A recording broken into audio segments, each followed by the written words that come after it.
정부가 제주에서도 업무 개시 명령을 거부한 전공의들의 면허 정지 처분을 위해 마지막 현장 점검에 들어갔습니다.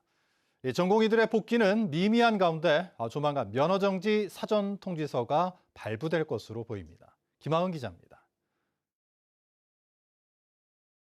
보건복지부 관계자들이 회의실로 들어갑니다. 전공의들의 업무 개시 명령 위반 사실에 대한 증거를 확보하기 위해서입니다.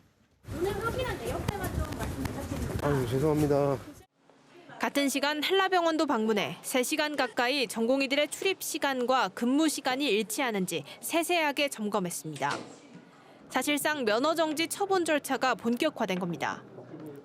제대병원 전공의 108명 중 출근한 전공의는 7명에 불과했고 한라병원도 전공의 35명 중 2명만 현장으로 돌아왔습니다. 복지부는 제주 지역 미복귀 전공의 134명에 대해 조만간 면허 정지 사전 통지서를 보낼 예정입니다. 전공의들의 병원 이탈이 길어지면서 남은 전문의들의 피로도도 급격히 높아지고 있습니다. 당장 제대병원은 병실을 축소 운영하고 수술도 절반으로 줄이는 등 2단계 비상진료 체계에 들어갔습니다. 사태가 빨리 마무리되길 바라지만 이 상황이 길어진다 그러면 어떤 시점에서는 또 더 축소된 형태의 다음 단계 비상진료 대책이 필요하지 않을까 하는 우려를 하고 있습니다. 또 한라병원과 요일별 순환 당직제를 운영하는 방안도 검토하고 있습니다. 제주도도 내일부터 비상진료에 나섭니다. 제주의료원 등 공공병원 3곳의 평일 진료 시간을 오후 5시 반에서 7시 반까지로 2시간 늘립니다. 추후 개원이들까지 파업에 동참할 경우 공공병원과 보건소도 진료 시간을 주말과 휴일까지 늘릴 방침입니다. 이와 함께 서귀포 의료원 등 도에서 관리하는 수련병원 4곳에 대한 현장 점검도 내일 진행합니다. MBC 뉴스 김하은입니다. 오늘 제주는 육상에 강풍주의보가 내려진 가운데 강한 바람과 함께 비가 오고 있습니다. 모레까지 제주에는 5에서 20mm의 비가 오고 산지에는 기온이 떨어지면서 내일 새벽부터 눈이 내려 최고 5cm의 눈이 쌓이겠습니다. 제주도 전 해상에는 풍랑특보가 발효 중인 가운데 바람이 시속 30에서 60km로 매우 강하게 불고 물결이 최고 4m까지 높게 일어 항해나 조업하는 선박은 주의가 필요합니다.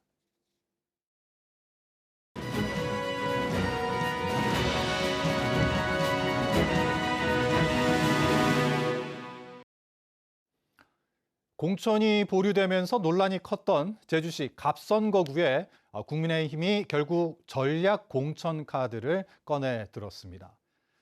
김영진 예비후보 대신 제주 출신의 고광철 보좌관을 공천했는데 김영진 예비후보는 탈당 후 무소속으로 출마해 완주하겠다며 강하게 반발했습니다. 박주영 기자가 보도합니다. 공천 후보를 면접한 지 20여일 만에 발표된 국민의힘 제주시갑 선거구 후보. 공천관리위원회는 이미 출마한 김영진 예비후보를 제쳐두고 고광철 보좌관을 전략 공천했습니다. 제주항고 제주갑 고강철 제주고시신데 보좌관 하고 계십니다.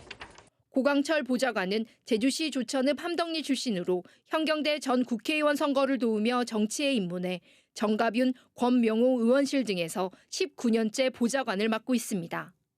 지난 국회의원 선거에서는 국민의힘 전신인 미래통합당 제주도당 대변인을 지내기도 했습니다. 전략공천 발표에 이미 면접까지 본 김영진 예비후보는 강하게 반발했습니다. 중앙당이 정치교체를 기대하던 도민과 당원들의 가슴에 비수를 던졌다며 무소속으로 출마해 끝까지 완주하겠다고 밝혔습니다. 제주시 갑 지역 출신도 아닌 제주도에서 상주하지도 않는 제주시 의뢰 소위 얘기하는 듣보잡 인사를 후보로 공천했다는 것은 어떻게 보면 중앙당의 형패이기도 하고 제주도민을 우롱하는 처사라고 저는 생각을 합니다. 한편 제주시갑 선거구에 김영진 후보 공천을 요청했던 허용진 국민의힘 제주도당 위원장은 내일 기자회견을 예고해 전략 공천을 둘러싼 논란은 더욱 커질 것으로 보입니다. MBC 뉴스 박주연입니다. 이번 총선에서는 그동안 현역 의원들이 제대로 의정 활동을 해왔는지에 대한 유권자들의 평가도 내려집니다. 선택 2024 오늘은 제주시 을선거구에 출마하는 더불어민주당 김한규 예비후보를 조인호 기자가 만났습니다. 민주당 공천이 확정되면서 출마 선언도 하셨는데요. 먼저 공천 확정 소감 말씀해 주시죠.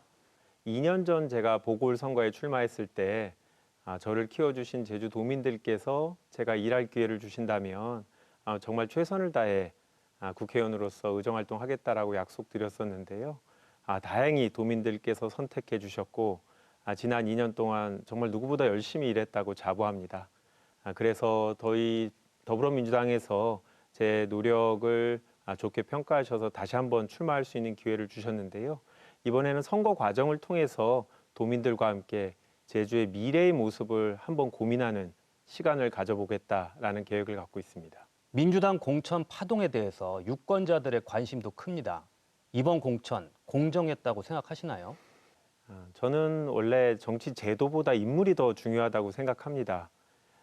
그리고 인물도 새로운 시대에 맞춰서 어느 정도 바뀔 수밖에 없는데 아무래도 현역 의원들이 많이 교체되다 보니까 갈등 외부로 더 많이 보이는 것 같습니다.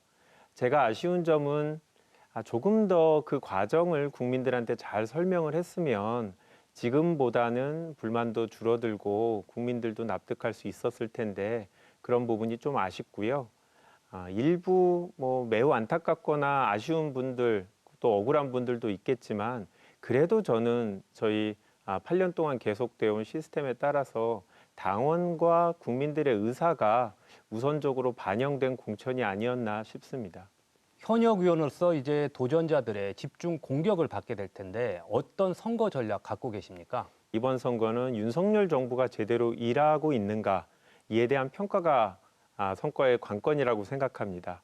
그래서 저는 윤석열 정부가 정말 제대로 일하고 있는지 혹시 불공정한 수사를 하고 있지 않은지 경제정책은 실패하지 않았는지 민주주의가 후퇴하지 않았는지 우리 제주도민이 홀대당하지 않았는지 이런 부분에 대해서 도민들의 의견을 묻고 야당 의원으로서 정부를 냉정하게 그리고 날카롭게 비판할 수 있는 역할할 기회를 주십사 부탁드리려고 합니다. 제2공항은 도민 결정에 따르겠다는 입장이신데요. 주민투표도 필요하다고 생각하시나요? 저는 제2공항 문제에 있어서 가장 큰 건 갈등 해결이라고 생각합니다. 서귀포 그리고 제가 있는 제주시을 또 제주시 갑지역 지역마다 분위기가 많이 다른데요. 지금 어떠한 결정을 하더라도 갈등이 쉽게 해결되지는 않을 거라고 생각합니다. 국토부가 지난 결정에 대해서 도민들로부터 많은 비판을 받았던 것은 도민들한테 있는 정보를 그대로 다 제공하지 않고 밀실에서 의사결정이 이루어졌기 때문이라고 생각하는데요. 이번에는 도와 의회가 도민들한테 자세한 정보를 제공하고 도민들의 의견을 하나로 모을 수 있는 절차가 반드시 필요하다고 생각합니다. 주민투표, 물론 갈등이 더 커질 수 있다는 비판이 있는 것도 압니다. 하지만 어떠한 결정이 이루어지더라도 도민들이 스스로 우리들의 판단에 따라서 결정을 해야지만 저는 최종적으로 갈등이 해결되고 제2공항의 문제는 그런 절차적 민주주의가 무엇보다 중요하다. 그래야 갈등이 해결된다. 이런 생각을 갖고 있습니다. 당선되면 어떤 국회의원이 되고 싶은지 말씀해 주시죠. 저는 제주 도민들과 함께 제주의 미래를 고민하는 그런 의정활동을 하고 싶습니다. 우리 제주도는 조금 더 많은 경제적 기회를 갖고 또 그리고 질 좋은 교육을 해야지 제주가 더 발전할 수 있고 저는 발전할 수 있다라고 생각합니다. 다시 한번 기회를 주신다면 제주를 지키고 미래를 열겠습니다. 감사합니다. 네, 오늘 말씀 고맙습니다.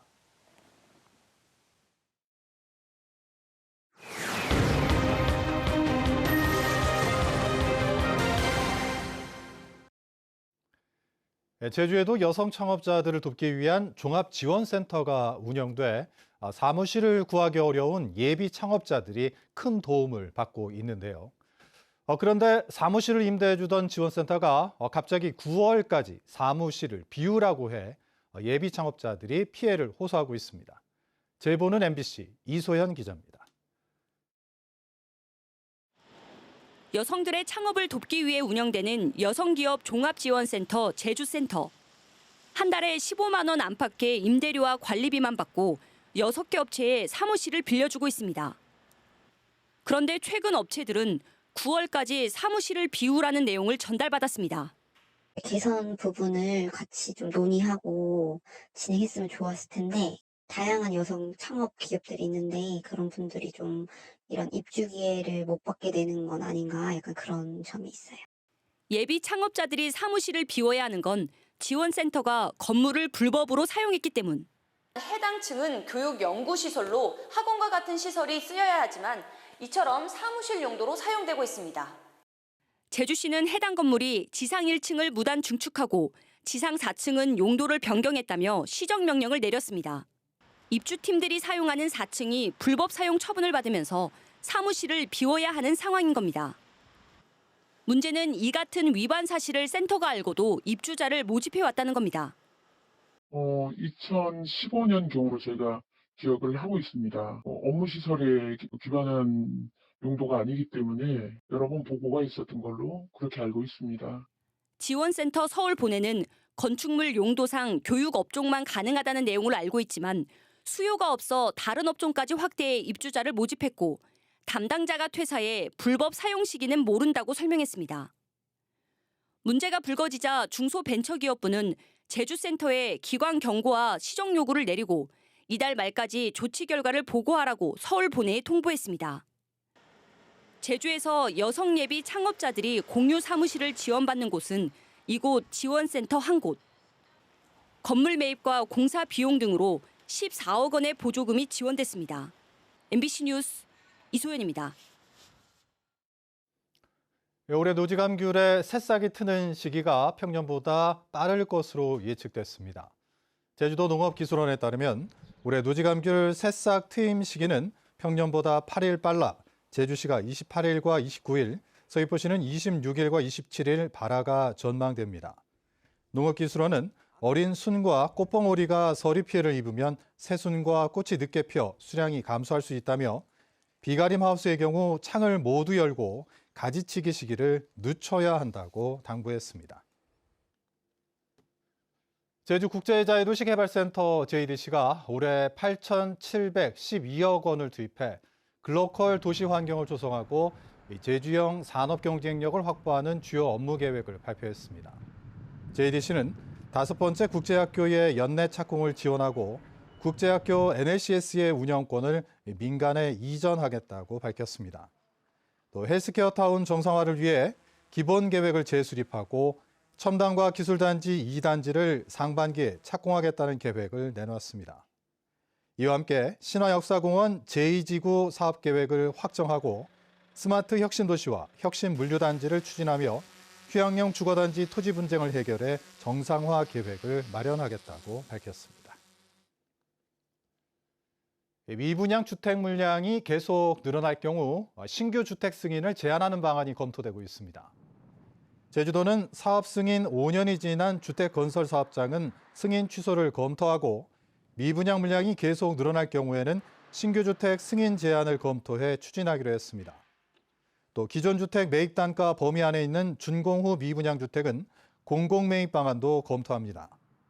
한편 지난달 제주 지역 준공 후 미분양 주택은 1,089가구로 전국 물량의 10%를 차지하며 역대 최고치를 기록했습니다. 제주도가 곶자왈의 보존과 관리를 위해 올해 곶자왈 도민 자산화 사업 사유지 매입 신청을 마감한 결과 7필지에 9.9헥타르가 접수됐습니다. 이번에 신청된 사유지는 현지 조사와 곶자왈 보존위원회 심의를 거쳐 매입 우선순위가 결정됩니다. 한편 곶자왈 사유지 매입은 제주도와 곶자왈 공유화재단, 산림청 등 3곳에서 하고 있는데 지난 2009년 이후 지금까지 710억 원이 투입돼 마라도 면적의 21배인 638헥타르가 매입됐습니다. 미국 해군 이지스 구축함이 제주 해군기지에 입항했습니다. 해군 제7기동전단은 미 해군 이지스 구축함인 히긴스함이 군수적재와 승조원 휴식을 위해 오늘 제주 해군기지에 입항했다고 밝혔습니다. 뉴스데스크 제주 마칩니다. 시청해주신 여러분 고맙습니다.